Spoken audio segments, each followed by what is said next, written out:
Hi, and welcome to Equine Business Edge, the podcast for horse professionals who want to build a stronger, more profitable business without losing their passion for the horse industry.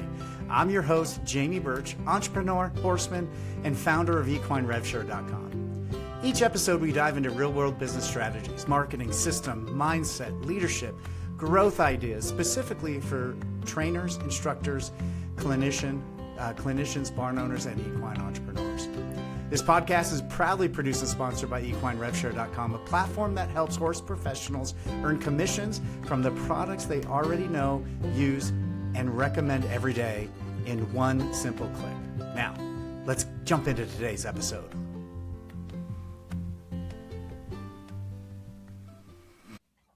Awesome. Thank you, Denise, for joining us again on the Equine Business Edge podcast. Super excited to continue our conversation today. I am so grateful. Thanks for having me back, Jamie. I love what you're doing. Oh, thank you. We've the conversation and the podcast we did first. You were our first guest. Was really well received. Lots of comments. I'm so glad. Lots of exposure on the clips that we posted. So good. I'm so glad. Yeah. So for our listeners, we have Denise Alvarez. I'll read your bio. Okay. So they know who you are. You're a lifelong horse girl. You spent the last 20 years in marketing, founder of Stormlily Marketing. You focus on helping horse professionals of all types build businesses that work for them. You also host the How to Market Your Horse podcast, How to Market Your Horse Business podcast, which I've been on twice. It is phenomenal. I listen to every time new stuff comes out. You have a new coaching program, the Business Barn Collective. And you're focusing on helping people market the way that feels natural and growing their businesses based out of Springfield, Missouri. Yeah, you got it. Pretty good. Spot on. Coaching Awesome. has become my jam. I love it. Yeah. And I have to say, I've had some personal experience with you as a coach, and I want to update everybody because it was phenomenal. Your clarity call is what it's called, right? Mm-hmm. So clarity coaching call. Yeah. One of my businesses I co-founded with my horse trainer called To Be Equine. We do online courses for mostly barrel racers. I do the tech. I am not a barrel racer. That's simply too fast. I don't want to go that fast. So we were creating a new lead magnet funnel to sell our courses. And I needed someone to look at it and look it over and just kind of let us know how we were doing. And for our listeners, I'm going to say this not to brag, but to let you know how important it is at any stage in your career to have another expert look over your stuff. So I'm 51. I've been marketing for 25 years. I've done a bunch of successful funnels. And when I brought it to you, probably the most embarrassing moment was when you said, isn't that about Jennifer? You go from first person to third person. I'm done. Okay. Don't look at my stuff anymore. But it was it's so vital to have an expert like yourself, even if you're an expert, look over your information. You helped us completely redesign the funnel. It should launch on Friday. Awesome. With some really key points. And there were some things in there, we get so focused on what we're doing. And so eyeball deep into what we're doing. And we miss things like a shift from first person to third. Sure. There were misspellings. There were things that I think the biggest thing we pulled away from that is the copy wasn't in Jen's voice, my trainer. It was in AI speak. It was my voice, and it wasn't her voice. So we spent weeks making sure that every word in there is words that she would use. So thank you so much. And for our listeners, if you've looked at it and thought about it, it was worth every dollar we spent. We used the entire hour. You provided a recording, which was phenomenal, and notes on it, which I can tell you the recording and the notes are still up on tabs right now as I'm finishing the funnel. We are always going back to check it out. So that was outstanding. That was an amazing service that we got way more than we paid for. Jamie, thank you. I'm so grateful. It's such an honor. And you're right. There is a difference between doing it yourself and stepping back and getting an objective person. We all need that, right? Like you said, you're a marketer by trade. We all need that because we're right there in it. And you're right. We were trying to build up trust for Jen in order for people to actually trust her as the instructor and buy from her. It's so important that it's in her voice and that people feel understood. And that outside perspective can kind of help with that. So I'm so glad. Thanks for those kind words. It's a blessing, and I love it. And two, especially for entrepreneurs, there's so many that are like, I can do the thing. I just need you to help tell me what to do. Right? Like there's so many business owners I meet. They're like, yes, I can get in and do. I'm not super overwhelmed by the tech, but it's just, what do I do? What do I say? What steps do I follow? And so for somebody to just say, here's your next 5 steps, do this, this, and this, can bring such clarity. That's and the there's clarity coaching call. The clarity coaching call, if you're thinking about it, if you've never heard of it before, you got to check it out. Stormlilymarketing.com. It really was amazing. And I think I had a coach once call it like the trusted uncle kind of condition. Like if you go and ask people around you, how is this marketing piece? How is this business process? A lot of times those people close to you, they have a vested interest in how they answer that question. Right. Yeah. So good. And they're not going to give you, it's rare for someone close to you to say that was awful and you should do something else. And so I had a coach say, it's the trusted uncle. It's in the family. So you trust them, but they're not dad or mom telling you essentially what to do. And you can take just like, I was so excited about it because you looked at it and very quickly were able to pick it apart. You had no emotional tie to what we were doing. You were just like, I'm just going to tell you how it is. And that block of copy is horrible. That's not how she talks. I just met her and I know that's not how she talks. Okay, for everybody listening, that's not how I talk. I did not say that's horrible. You're right. You did it. Sorry, that's me. It felt like I used my kind, encouraging cheerleader. Okay, Jen, is that what you would say at that time? Yeah. And often she said no. And definitely she doesn't talk about herself in the third person. Right. Yes. She doesn't shift to saying, and Jen does this. Yeah. 100%. Yeah. So anyway, I wanted to thank you for that because it really was eye-opening and it drove home again, still learning some of the same lessons over and over of how important it is to have someone else kind of speak into the things that you're doing in your business and bring up things. So, love that. And that little bit of mentorship really went a long way. And I'm excited to let you know how it goes. I'm excited when too. we finish all our ads and the funnel goes live later this week. So thank you. Yep. My pleasure. Yep. Keep me posted. Yeah, we'll do. So we had a great interview the first time and I still honestly, we got through a page of 6 pages of questions. So I'm just going to start giving you these questions. You answer them to the best of your ability. So the first one is, Amy, go ahead. I am so sorry, but mine says trying to reconnect. I hate to mess you up in the middle of that. Okay, we'll get to our very first question. Okay. That dropped off exactly after you finished saying, I'll have to kick them off Netflix. Literally. Yeah. All right. So one of the things we talked about was, foundational marketing strategy. But tell us what is, you've got a busy horse trainer or horse professional.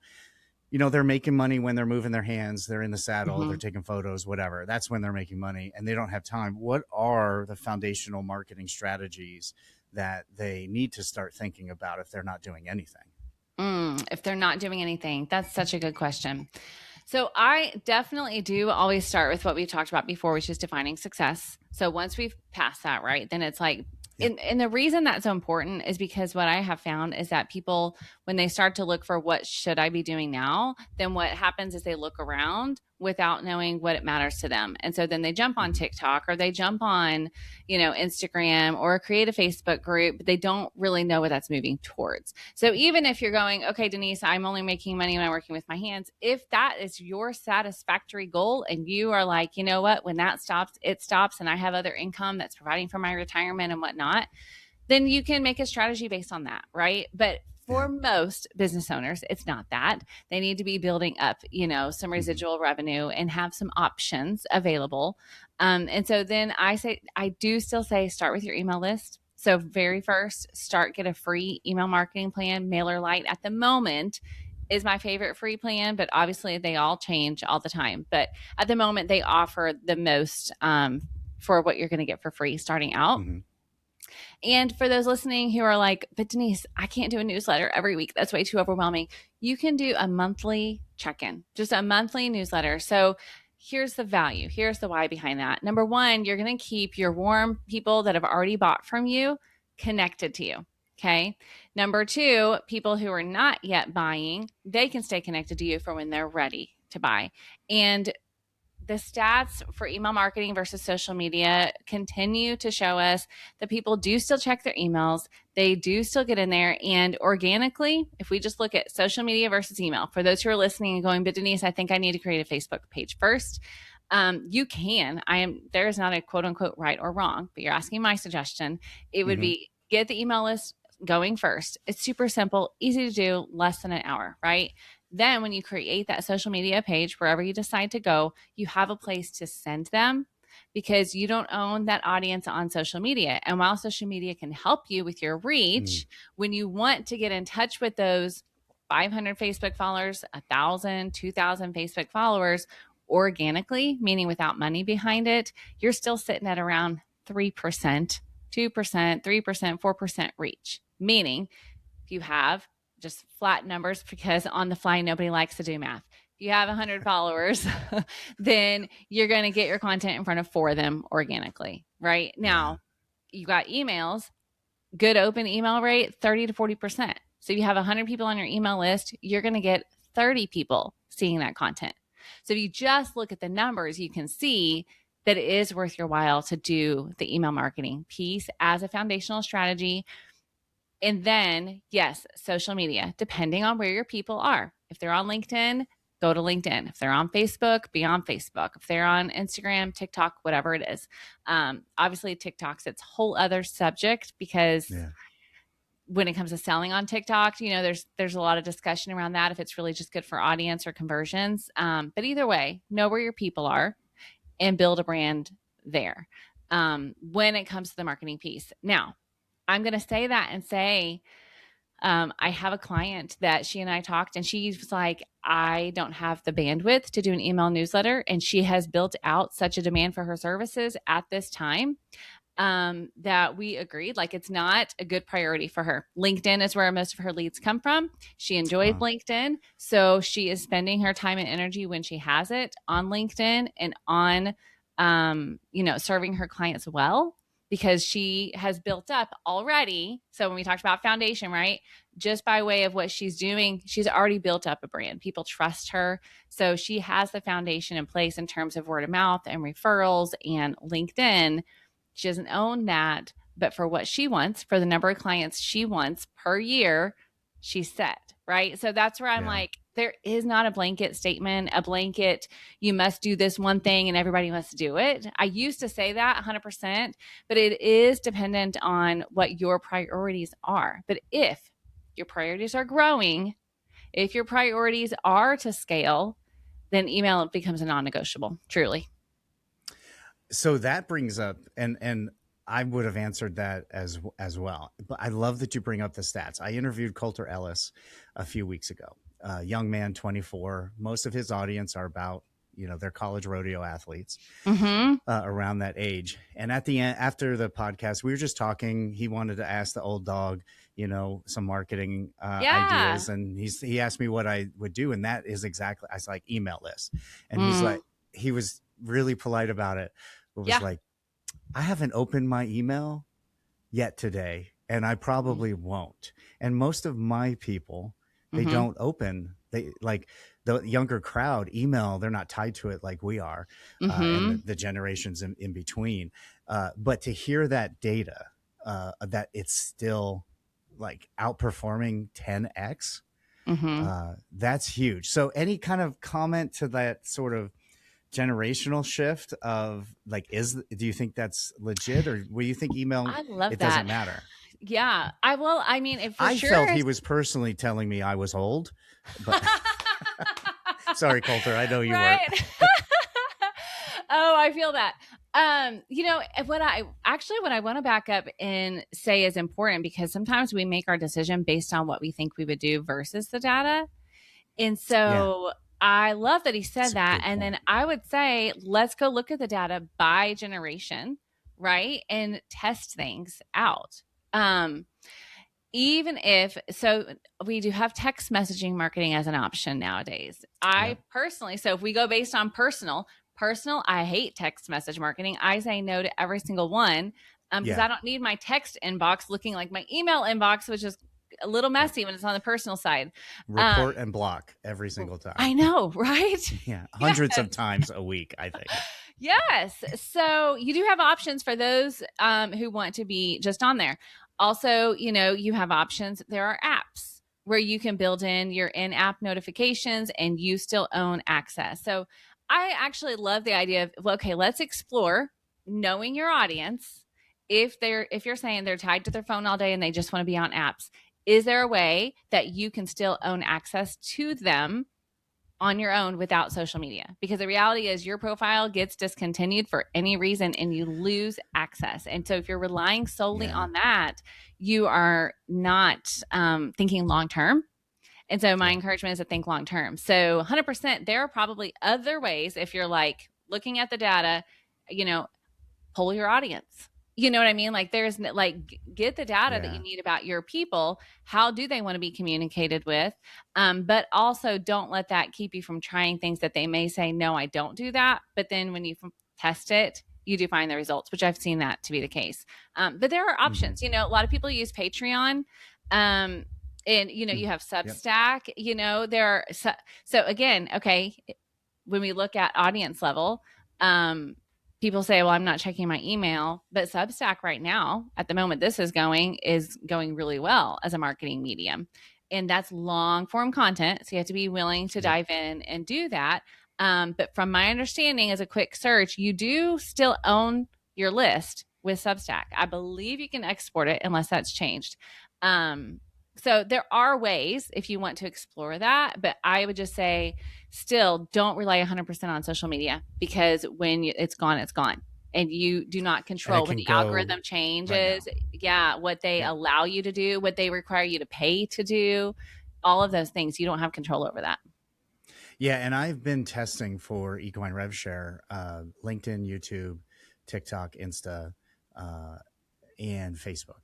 Mm-hmm. And I'm not over the test yet, but it is interesting. TikTok, when it hits, there's a dopamine kick of like, oh, I'm in it. But I've not Mm, got a sign up from TikTok.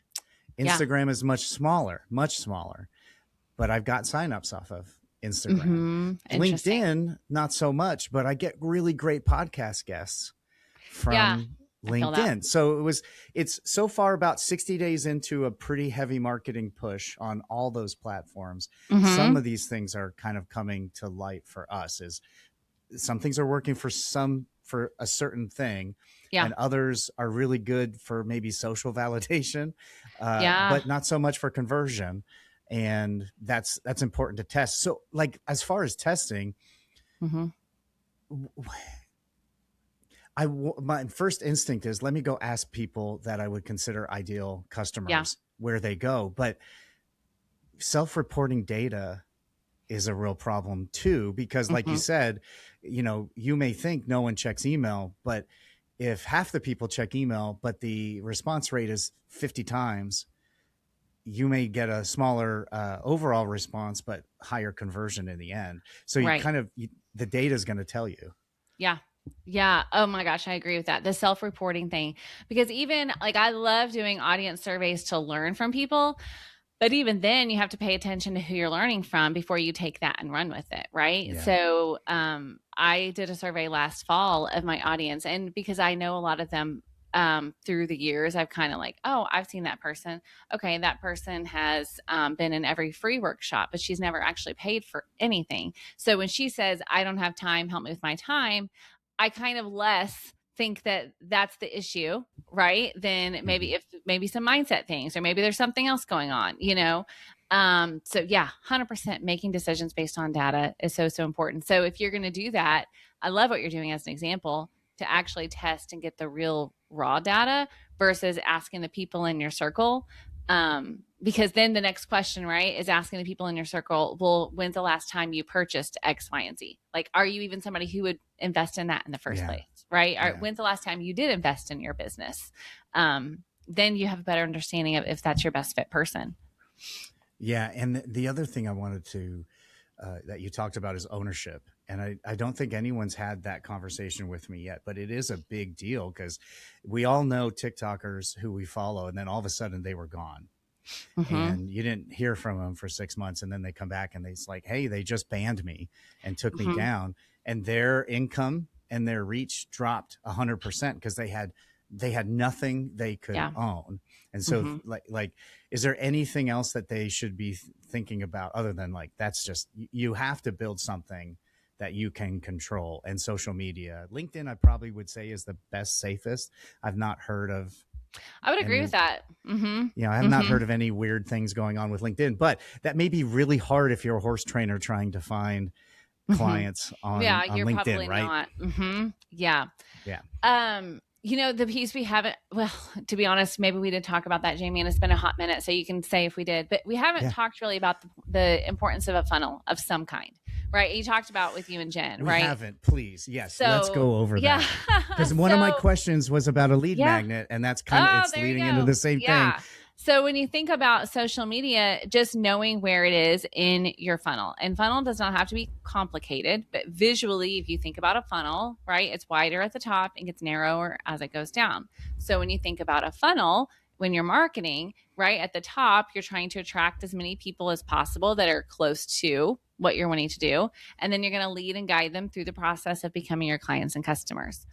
That it can be as simple as what you said, having a lead magnet. And no, those are not old and outdated, but we do have to get creative with them nowadays because they're not new information. People know what you're trying to do when you ask for their email address. But then getting them in there. So to your point of social media, okay, social media for most is going to be at that top of funnel piece. You're building the brand awareness and inviting them to come in. On one of my episodes, it's been a hot minute, but I talked about how I also explain social media as like the front porch in your website and your email marketing. It's like the living room. It's inviting them in a little bit more, right? So with social media, they may just be hearing about you. They may just be finding out about you.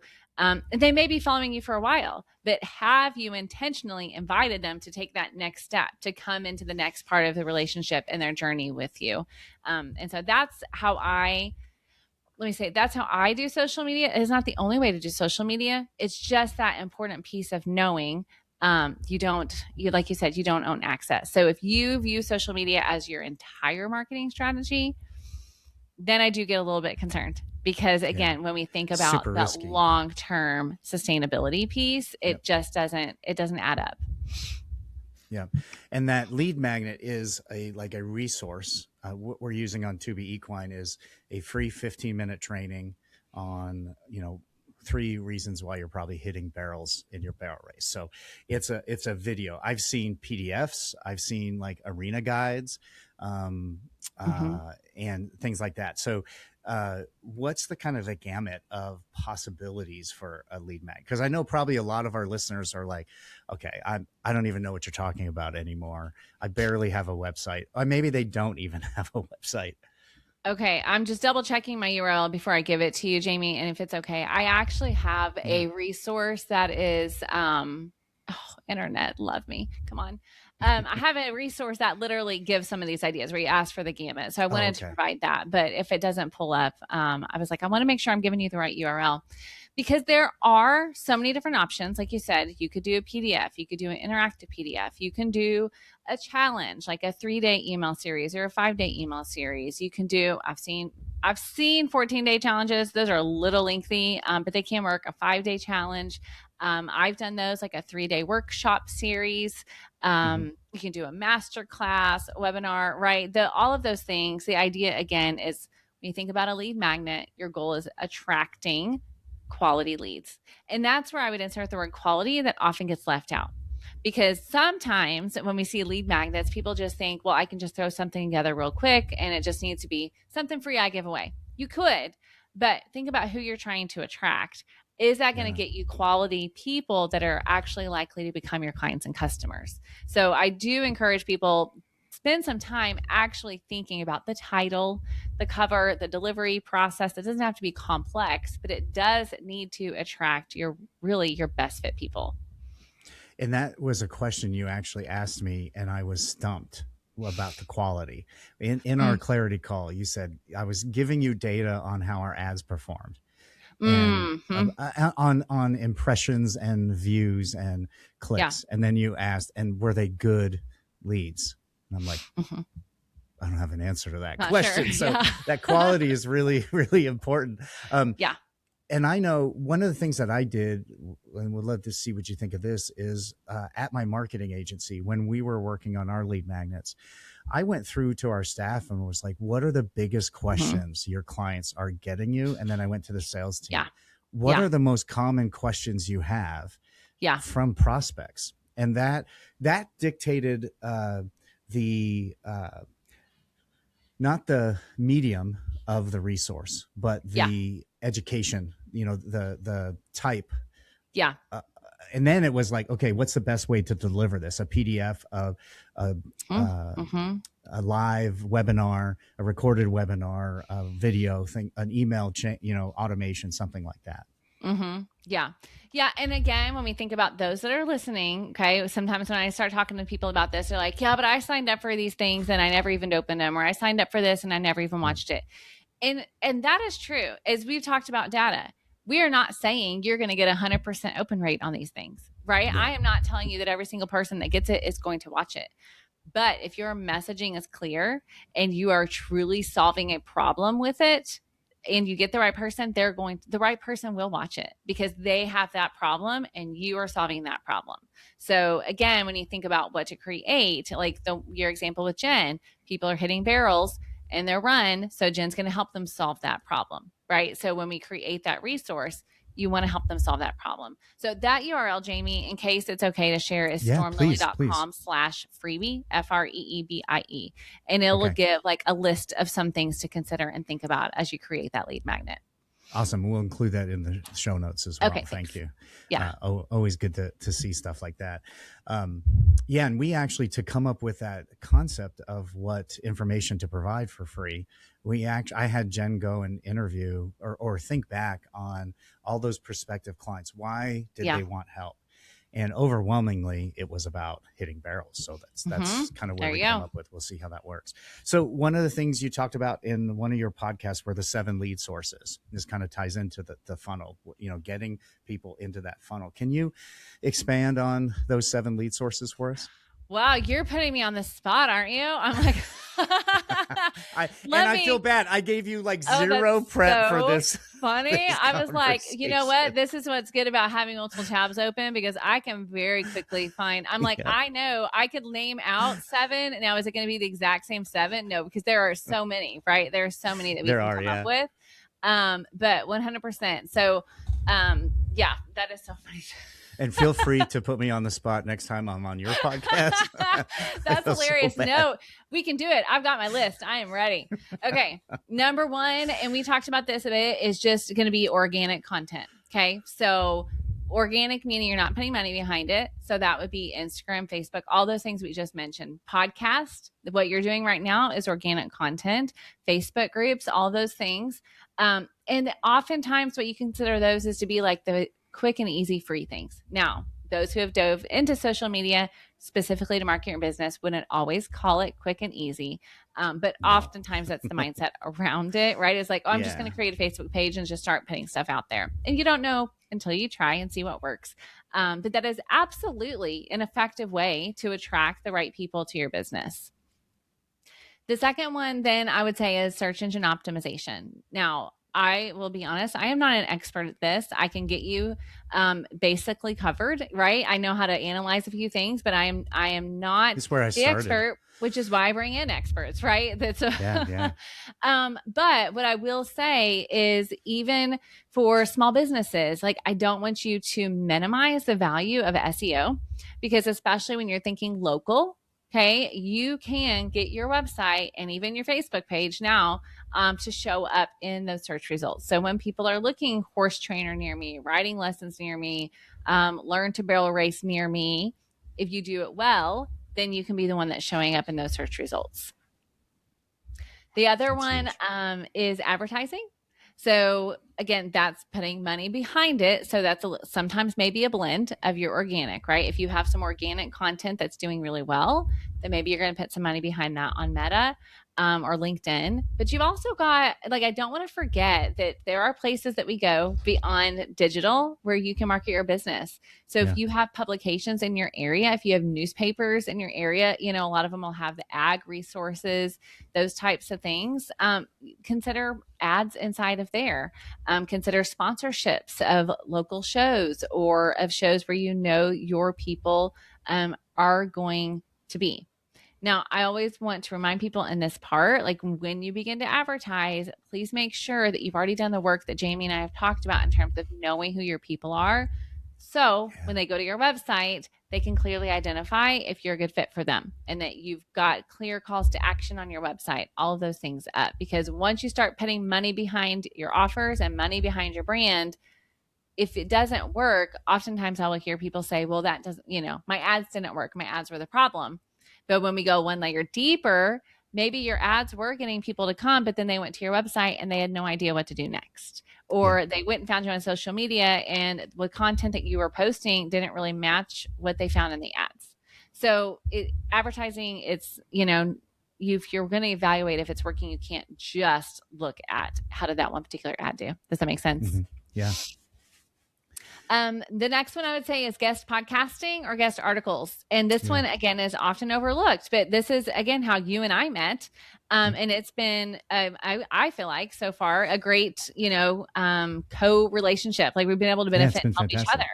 And so you can also do guest articles, sometimes, again, people forget that if you have local magazines, local ag magazines, if you have,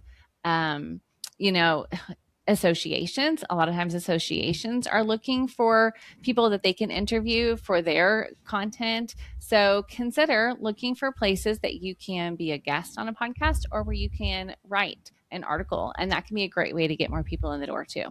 Yeah. And everyone's always looking for content, like always looking for content. We recently had a local trainer featured in our city's magazine. They have a magazine that comes out every quarter. It was like a 4-page spread. That's awesome. Really well done. And so they're always and that's how, I reached out to you. You have a great podcast and I'd love to be on it. And here's what I can talk about that would jive with what you're talking about. Because people are always looking to have, an idea to talk about or someone to talk about.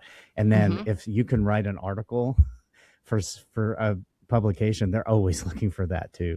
Huge way to get leads. Yes, absolutely. Now, with that, I will say, with the podcast pitches, I also have gotten podcast pitches from people that it's like, you clearly have no idea who I'm trying to help, right? So, so if you're going to pitch, make it, like Jamie just mentioned, make it about the audience and how you can serve the audience. Don't make it about you. Right. So I have received pitches where this person was the expert at X, Y, and Z. They've accomplished this and this, and they'd love to come in and share X, Y, and Z. But it said nothing about what that means for the people that I'm here to serve.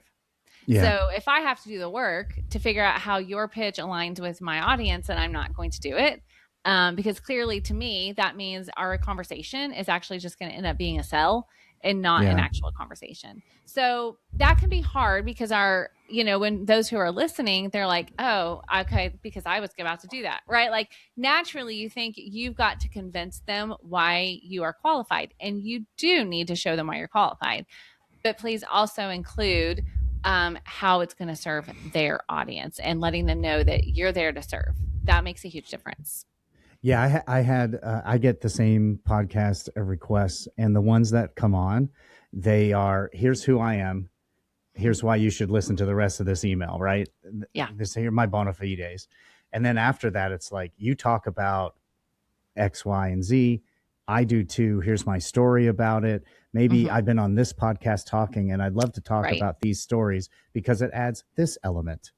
Mine Hmm. is usually like, I'm a business owner first and also a horseman, and I can bring that to your Yeah. conversation. And it makes, like you said, the thing you said that really spoke to me was, it makes it an easy decision for you. Hmm. You know Yeah. So how that's true. going to plug into your conversation. Yeah. Yeah. That's absolutely true. Yeah. I love that. Okay. So then the last couple are referrals. So again, this is something that we often forget or take for granted.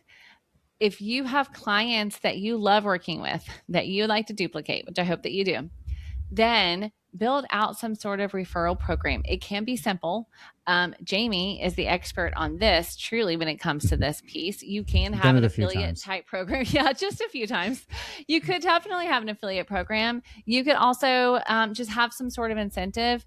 You can feature client success stories and then, ask them to tell their friends. There are some organic ways to do this because I know that sometimes when I share this with business owners, they're like, oh, I don't want to feel salesy or I feel bad asking. But there is nothing wrong with building it into your processes, right? I Yeah. think that can simplify it for people. So if it's just become part of your natural process, right? As you deliver the goods or as you have the final lesson or as you're in in the middle of your 6-week session, ask them, do you happen to have a friend that has the same problem? Or do you know?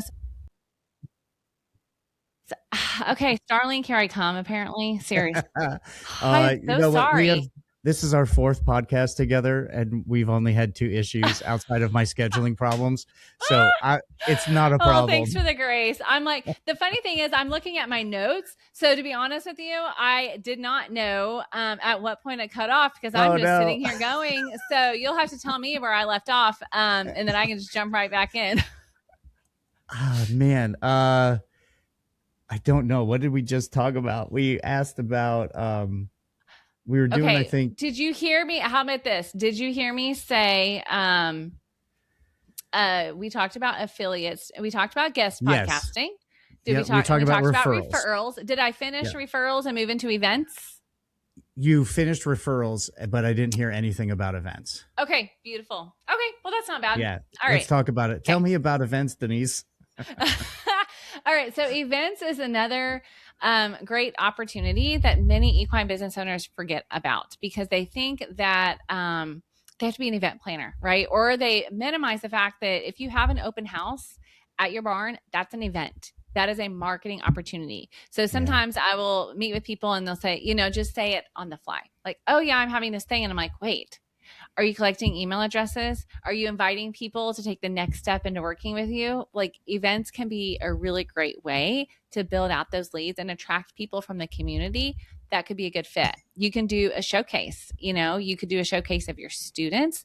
Again, Mm. inviting people in and then, giving them an opportunity to book their introductory session, come in for your trial session, or maybe it's that day, right? Maybe you invite people to build in blocks. There are many ways you can do it, but the goal here is remembering that you're trying to attract your quality leads and build that brand awareness. And while digital is a great way to do it, it's not the only way to do it. And you can do digital events too, right? Yeah. Workshops, webinars, Webinars, all those things. Those are lives. considered digital events as well. And those can be a great way to bring in leads. I love the event thing. And I can't turn the marketing part of my brain off Right? ever. Yes, So I feel that. when I'm a client of a horse Yeah. trainer, I'm always thinking like, especially if I really enjoy working with them and I'm getting a lot out, I'm like, hey, this is how, I can help you. And I would always be like, are we having a Yes. cocktail hour at the horse show? Yeah. Like I love it. just something simple, maybe a apple pie Yeah. social, ice cream social. And you talk about, like, you've talked so much about the right audience and where are they at? Well, they're probably where you are doing your work, right? And especially if you're showing or you're taking photos or things like that, they're right there too. And you have all these people, and how do you bring them in? And something like that would be fantastic. Yeah, hear you fine. Oh, yeah, everything looks, I have no errors. Okay, I'll be right here.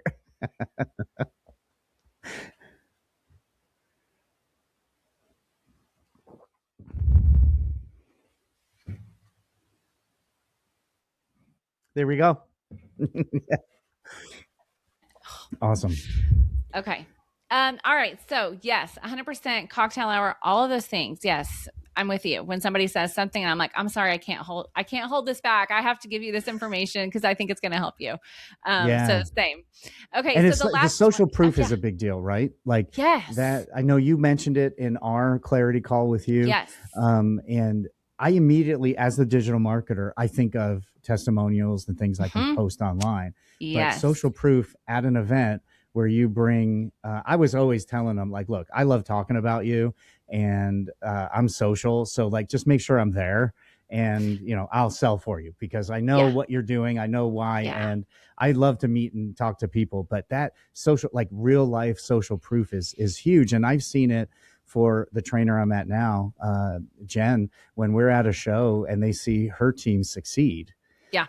and then she's able to talk to them. She gets a lot of clients that Oh way. my gosh. Yes. Yes. I'm so glad you said that. I would add that on there to this event piece, right? Because that is the thing when you show that what you're doing works, that is the thing that's going to attract your quality people, right? Those stories matter. So I would say all of the things that we just listed here, building in stories to every single one of those is the thing that's going to help you. You can do Yeah. that on social media. You can do that with ads. You can do that with networking. You can do that as a guest podcaster. All of those things, learn to be just telling those stories. And that helps too with that salesy feeling that lots of people struggle with. When you Yeah. can tell the story of transformation, it will sell itself. Yeah. Do you have any tips as far as, I know I'm having speaking engagements kind of fall into my lap since I started this podcast. And I've had to kind of craft stories. I've had to take a step Mm, back and look at like, yeah. what are some of the stories that I have that I could share, and what is my story? And as a marketer, and I've written a ton, I've produced a lot of podcasts. It's relatively easy. I don't have to. I'm already thinking about that, right? We're marketers. We're thinking about story. Someone who's not, like, how do they get to that part of, they don't want to feel slimy and Mm-hmm. salesy, and the Mm-hmm. story helps them to not feel that way. How do they craft Right. their story? How do they surface that?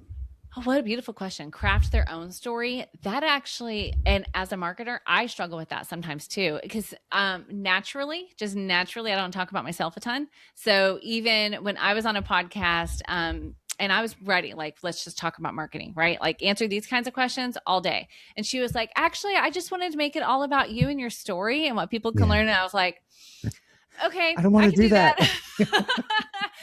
So I get it. That's not always the most comfortable piece for everyone, marketers included.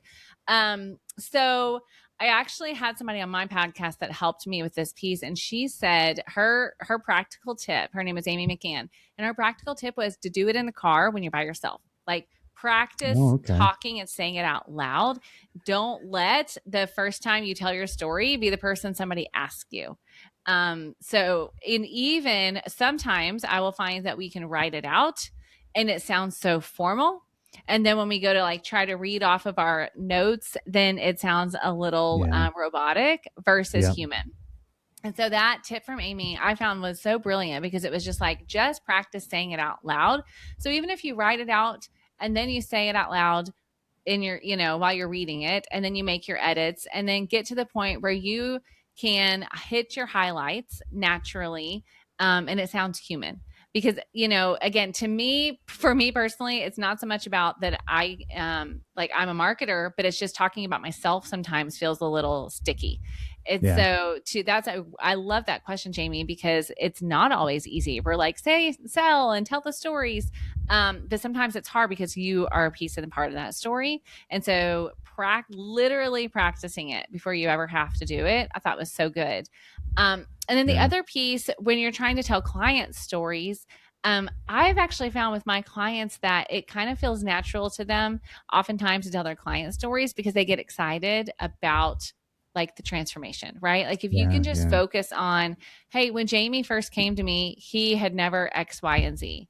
And then after, 3 times a week of lessons and training on his own, now he's done this, this, and this. I love getting to help writers like that do blank, blank, and blank. Like you just sold, you just didn't realize it because you're really just telling the story. And so when you can focus on that, that does help. And you're right, it builds social proof as well. In one way, I love that. One way that I've found to be helpful, and I sometimes discovered my story that I wouldn't have told you that was my story, was other people who knew me for a long period of time and were watching the career. I had a pastor that married my wife and I, and we've definitely kept in contact, definitely kept in touch on Facebook and had those, conversations, but haven't spent a lot of time together. And when I had coffee with him a few weeks ago, and I was telling him some of the things, I was starting, and he goes, yeah, you've always had a story of helping others. Oh, wow. And I was like, really? And he's like, you don't see that. And I'm like, I don't think I ever thought about that. And he goes, no, to me, that's your story. Everything you've done has been about that. And that got me thinking, it's like, oh, this is probably another line of my story that I can use when I'm talking about, I don't have to talk about myself, but I can talk about that story because that will, probably relate to people. But anyway, I felt sometimes there's been people who speak into my life and they tell me what the story looks like from their perspective in an area that I didn't even think would be valid. That is so good. And to me also, like when we think about story, like that actually gives a peek of your heart and the humanness of it. And so that's what I would encourage those listening to as well, is like, remember when you're sharing a story, you're right. If it's just you talking about your accolades, that is kind of boring. And nobody's really going to want to listen. But if you're talking about your heart, what lights you up and how that builds into what you do as a business owner and how you serve your clients and your customers, then that is engaging because, man, even more nowadays, right? We are just craving that human connection. And when you get to hear the heart behind what somebody is doing, then you feel more connected to them. And do you think it brings the right type of client? The story I'm thinking about is that's kind of who I am. I was pitching a very high-powered legal team in Manhattan. We didn't get along. And they didn't become a client. And at the end, they actually laughed at the presentation. It was a horrible experience. Oh, but my gosh. what it was, it avoided both of us from working with someone that would have drove each other crazy. And at least I didn't realize at the time, but I was sharing my story with them. They were not resonating. And we never had to work together. And in the end, we didn't hate working with each other because we didn't work together. Yeah. I actually love that. So I am working on an email and social post similar to what you just said, is that your brand messaging, your marketing, your story, it can actually help you attract people you love to work with. And so to your question, I literally just got an application maybe 2 weeks ago for one-on-one coaching. And at the end of the application, they said, I can tell we align in terms of philosophy because our goal is to serve, and this business is a means to do that. And I was like, oh, thank you, Lord. That is exactly like bring me that more is. of those. Yeah, because 100% similar to you. I'm like, it's an opportunity to serve the industry and yes, be profitable doing it. I want you to be profitable. I want you to meet your goals. But my clients that I get to work with, they'll tell you like, I want to have a profitable business, but I'm not chasing a profit number or an income number as a means or as a filter for my decisions. Like every decision I make is not solely based on how much money is this going to make me. And so I love that. That's very aligned for me. And that comes, like you said, from being able to share my heart and philosophy and story as well. Yeah. And that heart, philosophy, and story come out in every piece that I see you create, whether it's podcast or that really, you can tell that right away. One of the things that I've been thinking about as we're talking today, and that I've kind of heard, is there's an underlining thing that I don't think we've talked about yet. When we talk about audience and email collection and lead magnets and all this stuff, is this process of keeping track of your prospects and your clients and those emails and things like that. Talk to me about that, because if you're I've asked my trainer, like, tell me about your clients. And it took a while she had to go back and put together a spreadsheet of who they are. And just Yes. like, you want to approach middle-aged women who want a barrel race? Is that your clients? Yes or no? Yeah. And so Mm-hmm. there was a bit of discovery by looking at that data. But how do you recommend? I know a lot of people in the horse industry, they're doing the work, they're getting referrals, they're busy all day long. They don't have any sort of CRM, customer relationship management system. What do Mm-hmm. you recommend that they start with? Well, that's such a great question because it does vary. I hate to say it depends, but it does depend. And the reason it depends is because the businesses that you're serving and that I'm serving, they vary so much. So some of them are consultants and coaches. So they're not managing horse care, right? Like they're Yeah. literally just working with the person. But then there are other people who are managing the horse care piece. And so they need something that is geared specifically to the equine industry that allows them to communicate with their clients and customers about their horse. They're not doing that right now, right? So many of them are not doing that. They're texting, they're emailing, they're Facebook messaging, and then they don't Mm-hmm. have one common place where all that information is found. And that works until it doesn't, right? That's the thing. So I do recommend that they have some sort of system, and it can be simple, where all communications are being funneled into one place.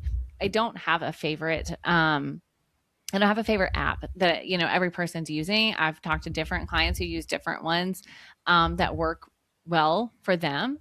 But I would just say find the one that works for you, and it can be simple. Like it doesn't have to be complex. But you're also like really passionate about systems. So we've talked about I this am. idea Yeah. of when a lead comes in, how much time are you spending trying to track down a good day and time where you guys can meet instead of just sending them a link and say, here you Yeah. go, find the day and time that works best for you. Here's my availability, right? So there are things like that when you have a simple system in place, a simple CRM in place, that will actually save you time, which will end up saving you money, frankly, because you're going to have a better process and your customers will appreciate that. But you're 1,000% right. It is still unheard of to just assume that somebody has that system. My riding instructor was like paper only. She, Yeah. it was Yeah. like Facebook message and text message and paper. If it's not in my paper notebook, then I don't know anything, is what she would say. And again, like that is what's working for her. She Yeah. doesn't, she's not looking to bring on team members that are going to help simplify her life. And so, okay, you know what I mean? But for those who Yeah. are listening and are like, look, I don't want to have my head down and be confused or have to have my book attached to me at all times. I want to just be able to send somebody the link and have that taken care of and automate some processes so I can spend more time out in the barn. Then by all means, and do that. Invest a little bit of your time to set that up, or hire somebody to set that up. There are virtual assistants out there specifically for the horse world. Let somebody get you set up, because you are increasing your chances of missing something, of dropping a ball, if you just have a haphazard approach to your client communications.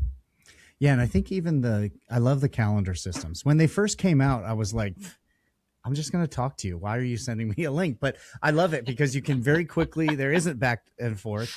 But I think most of them, that actually collects an email too, because they have to email That's true. that meeting invite. And so if you're worried about creating a lead magnet and selling and that kind of thing, if you just, every time someone wants to make an appointment, Right. you set that up. Now you have collected their email. Now you own something, and you're not relying just on Facebook Messenger to get there. The one thing I've always recommended too is every time you're talking to the person, when they first come in, you can just, hey, I'd like to add you to our newsletter because we get events and things I'd Yeah. like to keep you updated, and then grab that too. And then later you can figure out what a newsletter is, how to send it. Sure. But you're starting to collect those information. Yeah. And I will say, like, I worked with a horse trainer who was like, Denise, I don't get my computer out, period. She's like, everything I need to do, I'm doing on my phone. And again, like, that's not wrong. Like, I always want to tell people, like, I am not saying it's wrong. Going back to what we said in the very beginning, what does success look like for you? Are you wanting to create something that's a long-term sustainable business, or is it just right now?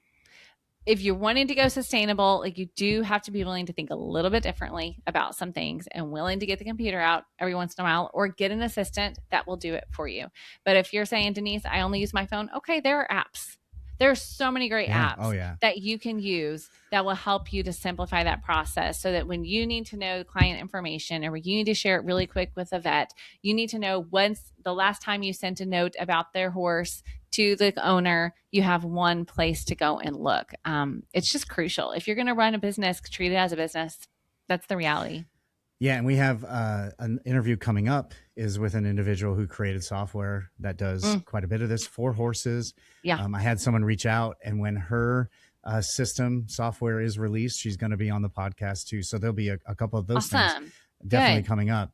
And yeah, again, if you don't own the relationship, if you don't have that email, you don't have something on your own, you're gonna eventually it's going to be a problem. Automation, that's a big deal. What do you think is the biggest opportunity if an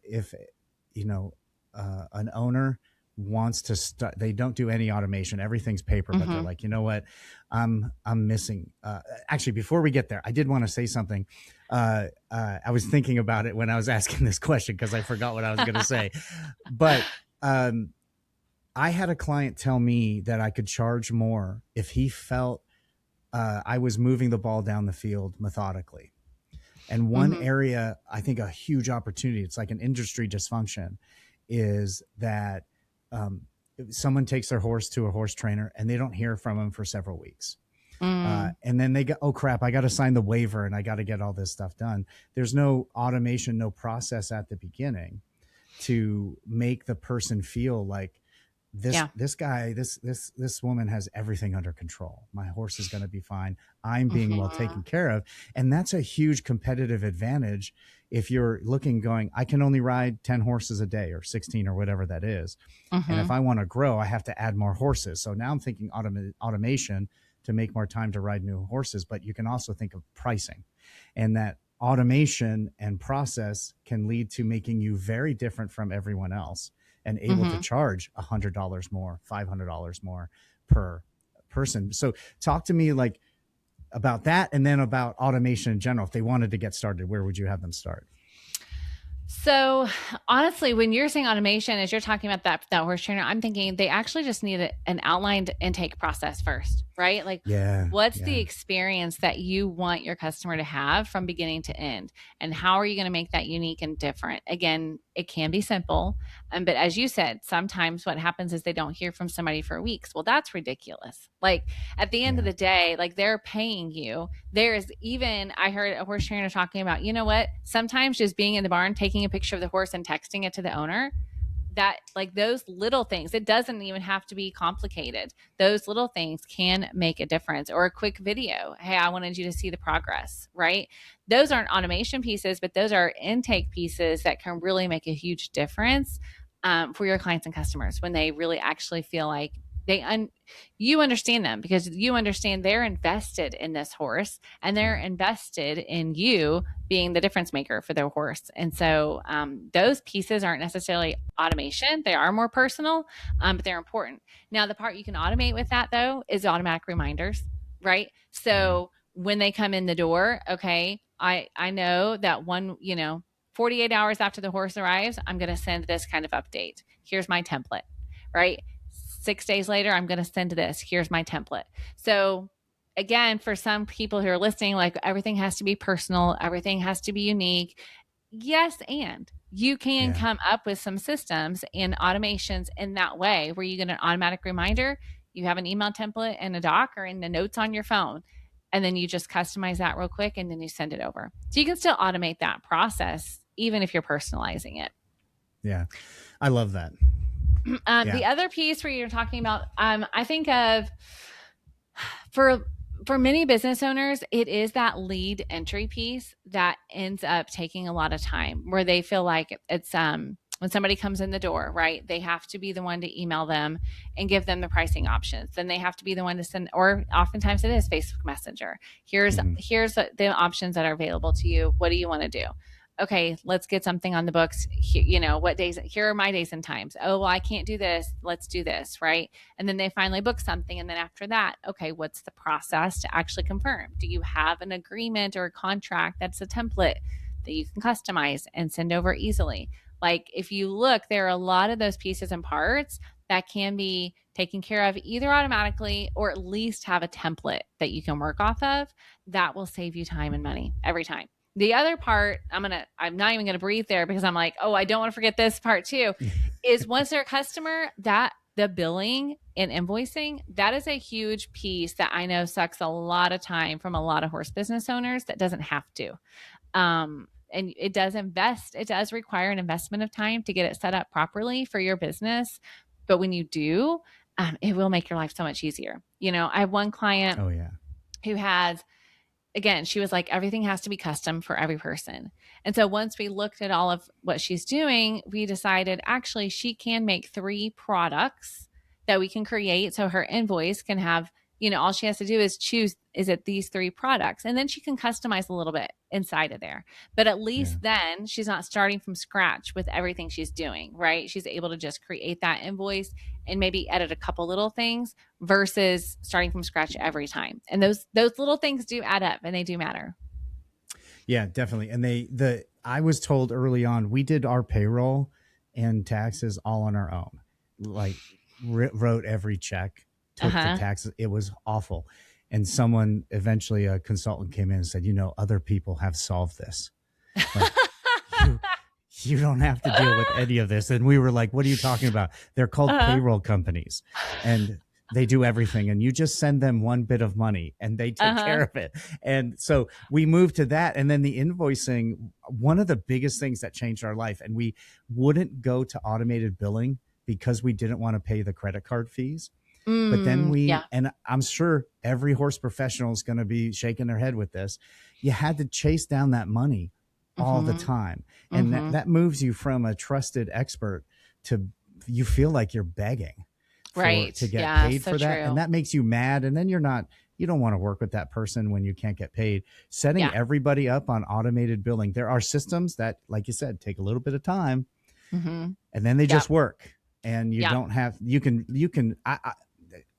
probably get rid of 90% of that time you spend on those 2 things with a couple systems, spending a few hours up front. Yeah. 100%. Yeah, I agree. Yes. The automation and the credit card fees. Agreed. Everybody, like, you have to swallow that a little bit. And then you can provide options too, like PayPal, depending on your processor. Sometimes that's an option, or ACH, coming straight out of the bank account. There can be options for that, but yes, 100%. Our trainer moved to a new barn and everything now is automated. You sign an agreement and board training comes out. Yeah. None of us ever have to have a conversation about it. It's amazing. Right. As a customer, I love it. That's great. Yeah. I love that you're saying that as a customer, because for those business owners, they need to hear that and be reminded of that. It actually can be a service to your customers. It makes me feel like they are more professional than the people I was at last time who I had to pay cash. And sometimes they would invoice me and sometimes they wouldn't. And it just makes me feel like now I'm in good hands.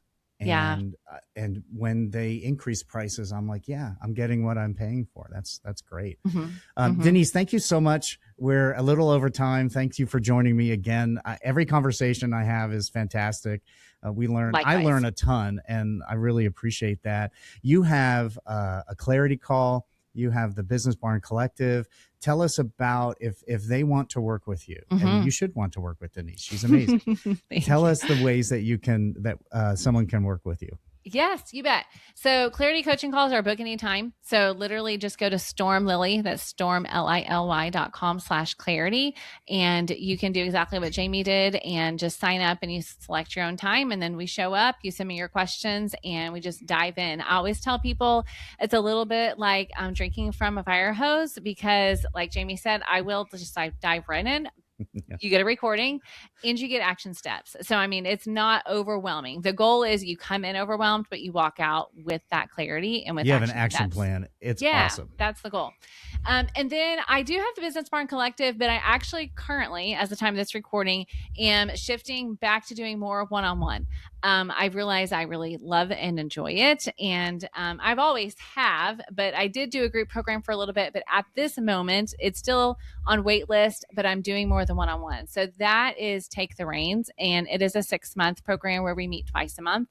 And truly, I take you through my framework to help you create a comprehensive marketing strategy for your business. So that is stormlily.com/reins, and they can find that information there. But the podcast and everything, if you just go to stormlilymarketing.com, you find all the ways to get in touch and follow along. Awesome. And if you are considering getting help, I highly recommend Denise. I went to Denise and it was fantastic. So, but thank you so much again. I've really enjoyed getting to know you and being on your podcast and you coming on mine. Likewise. And then speaking to your group was also a whole lot of fun. Hopefully they found value in that. A ton. But thank you again and have a wonderful day. Thank you. Thank you so much, Jamie. See ya. Bye. Thanks for listening to this episode of Equine Business Edge. If you got value from today's conversation, make sure you subscribe, follow, and share this episode with another horse professional who could benefit from it. Word of mouth is how great businesses and great podcasts grow, and your support truly helps us reach more people in the horse industry. And this podcast is proudly produced and sponsored by EquineRevShare.com. EquineRevShare.com was built specifically for horse professionals. Trainers, instructors, clinicians, boarding facilities, influencers, breeders, and all sorts of equine business owners who are ready recommending products to clients every single day. Whether it's tack, supplements, grooming products, apparel, feed, training tools, or barn equipment, your clients are already asking what you use and trust. And we provide a way for you to make that happen, earn a commission, and all doing it the same way you do it right now. Equine RevShare helps you turn those recommendations into an additional income stream by giving you access to retail partnerships and easy-to-share product links from equine brands and retailers all over the world, all in one place. No complicated tech, no inventory, no awkward selling, just your cell phone. Just a simple way to get rewarded for the influence and trust you've already built in the horse industry. To learn more or get started, visit EquineRevShare.com. And thanks again for being here. We'll see you in the next episode of Equine Business Edge.